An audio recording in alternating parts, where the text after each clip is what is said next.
خصمان اختصموا في ربهم فالذين كفروا قطعت لهم ثياب من نار يصب من فوق رؤوسهم الحميم يصهر به ما في بطونهم والجلود ولهم مقامع من حديد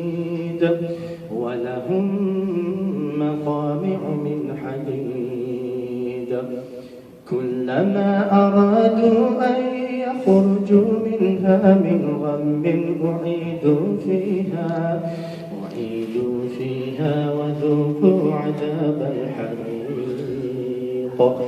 إن الله يدخل الذين آمنوا وعملوا الصالحات جنات تجري من تحتها الأنهار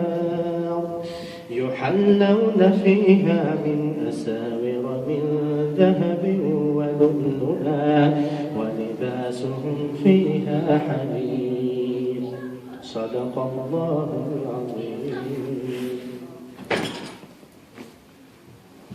محمد بن كان سكت 10 شيء